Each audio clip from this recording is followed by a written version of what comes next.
Okay, our captains this week be Ryan B. and Malik Gant on defense, and Levi Brown, Marcel Williams on offense. Just to recap that game last week real quick, I thought that was our most complete game that we've played all year in all three phases. It's going to be critical that we put that together again and improve on that for this week.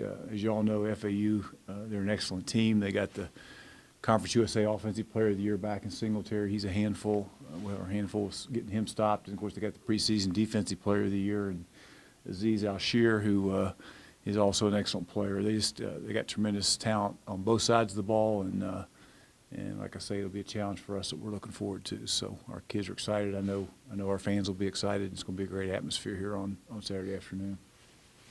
You look at Singletary, and how many of his yards come after contact, after that initial, and he's breaking a tackle and then being explosive and making it through? I'm not sure I've seen a tape yet where somebody brought him down one-on-one. And the thing is you get him in the backfield and he just breaks tackles, and he's just such a, he's not, he's just so powerful for as big as he is. I mean, he's probably 5'9", he's probably maybe 200 pounds, but he just you don't hardly see anybody ever bring him down, with just one person. So you got to make sure you rally to the ball and get him on the ground.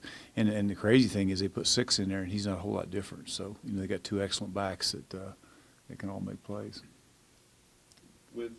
And obviously there's going to be a lot of attention paid to Singletary, but having, the wide receiver that they do, Durant, and then the tight end, Bryant, who had a big game against ODI, it seems like they're a pretty balanced offense, even though that Singletary gets a focus. Well, Bryant I think he was a second-team All-Conference tight end a year ago behind Yurchek, and he's about 6'5", 6'6", and he creates problems for you. And they didn't really last year. The Durant kid, of course, just joined them, and he's an NFL guy that can really stretch the field. So, when you add the tight end and Durant in there with the ability to run the football, they create a lot of issues, defensively. And I thought our guys had a lot of issues going into that game a week ago, and it's almost totally opposite of what it was a week ago. Now we got to find a way to get the run game stopped. In addition to, being able to take vertical throws away from Durant, and then you take Wright, the slot that was a freshman, played for him a year ago in the slot, then that's creates problems for you too. So just anytime you got an offense, it's really a good offense. And normally you got a running back, you got a receiver that can stretch the field, and you got a little slot that can make plays, and they got all 3 of those guys. And you look at your all's run defense, and one of the strengths that you all got is the fact that whether it's Chris Jackson or Malik and the safeties coming up, it seems like the secondary does a really good job in run support. Well, we've done a great job this year as far as stopping runs concerned. I thought last week was the one time that we were able to we did a good job last week of being able to stop the run without unloaded boxes, and so that was a challenge going into last week to be able to unload the box, still stop the run and take away the vertical throws from. Because that's where Old Dominion made a lot of their yards on the vertical throws to Duhart and that other receiver they had. So we were able to do that a week ago. I don't think you're going to be able to unload the box against these guys and do what you got to do as far as Singletary is concerned. So we'll see. Tyler King receiving conference honors this week. What have you seen in his progression this season? Well, I see a guy. He's gotten better. He's got better every week, as I think our team has offensively. And he played 2 quarterbacks, and there's a little bit of.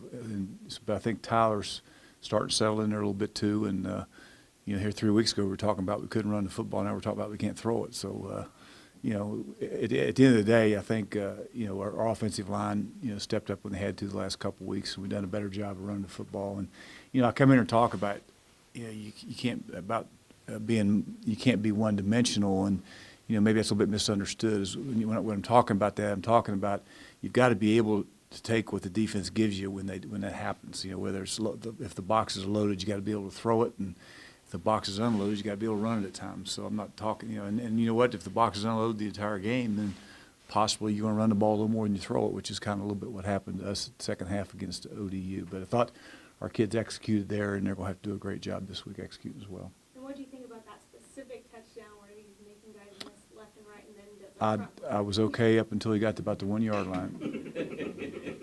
And then I wasn't real happy with Tyler at that point, and that was conveyed to him multiple times throughout the last 3 days, and it'll be conveyed again today. It was sort of.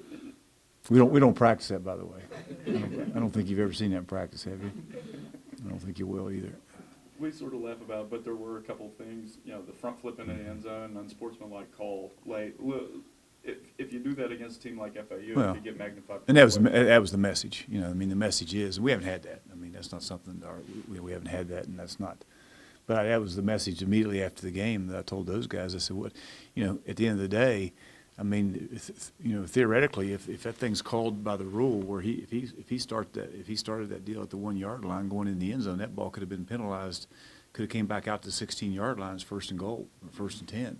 So, I mean, that touchdown could have been taken off the board. And if that's a critical situation in a critical game, it's a tight game, it costs you a game. And that was relayed to them after the game, and it won't happen. That's something that years ago, Moss threw the ball over McDonald's, I guess. But that being said, I mean, kids are kids sometimes, you know. But that being said, that happens sometimes. You just got to make sure you get it corrected. That's all. How much does it help to have two different backs with different kinds of facets? Oh, it does, and I think we get Keelan back today, I think, so that's a positive, and we should add him to the mix. But there's no doubt that both those guys, you know, bring a little bit something different to the table, and they both play really well. I asked Anthony yesterday if he's going to channel his inner Devin Singletary this week and run through tackles a little bit more than he might in practice, just to get, you know, that's what you're going to see on Saturday.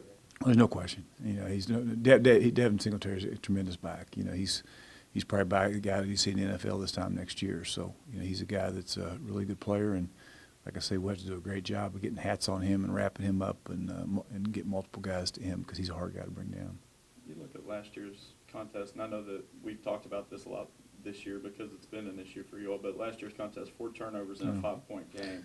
Is that something that you just look back to last year and say, this is what happens when you turn the ball over and look at ODUs? And we talked, you know, I think this time last week I was sitting here and telling you the one thing we have to do is we got to eliminate turnovers, and that's one thing we did the ODU game. I think we were +1 in that game, you know, as far as turnover margin is concerned. And you're going to have to come out of this game playing a team like FAU. You better be plus whatever in the turnover margin, or you're probably not going to have a shot to win. You take away those, you know, 4 turnovers in that particular game, then you probably got a shot at winning. But with 4, you probably have no. If it's not for the onside kick and the fake punt, you're probably not even in that game a year ago with 4 turnovers. So, you know, that being said, that kept us in the game, but you got to eliminate those things and then play, you know, extremely well on the rest of it. And the punter's got to punt the ball like he punted it, you know, this past Saturday, and got to play great special teams and take care of the ball on offense and find a way to get those guys stopped, you know, offensively from our defensive standpoint.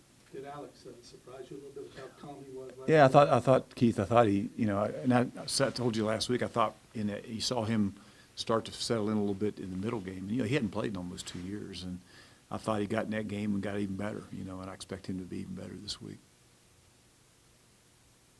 Looking at FAU's defense, I know that FAU's offense gets a lot of the attention. Last year they were a defense that gave up a lot of yards but were able to force turnovers. They haven't forced as many turnovers this year, and teams are scoring a little bit. Is it one of those deals where they can still do that at any point in time? It's just they're not finding the ball right now? Well, If you look at some of the teams that are scoring, I mean, Oklahoma and Central Florida are tremendous offensively. So I think, you know, sometimes early on in the season or even up to the halfway point, stats are a little bit misleading. You know, you line up against Oklahoma and Central Florida's going to score 40 or 50 at times, and those stats get skewed a little bit, I think. But there's no question they're very athletic. I mean, over there, the 2 linebackers, all the linebackers, the secondary is really athletic. Got a 6'5", that defensive end's about 6'6", 6'7", I think. And you know, they got really good players on that side of the ball. And a year ago, you're right, they created a lot of turnovers. And unfortunately, we had some against them a year ago that we got to eliminate this year. But they're very talented at all the, you know, whether they be the back end or the front 7. So we'll have a chance. It'll be a challenge for us.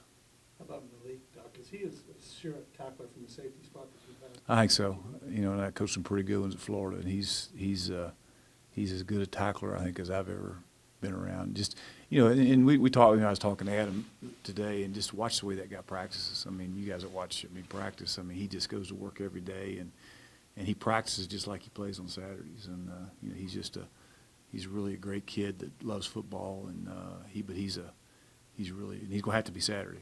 You know, he's going to have to be Saturday against these guys, but he is a good tackler. Anything else? Thanks, guys.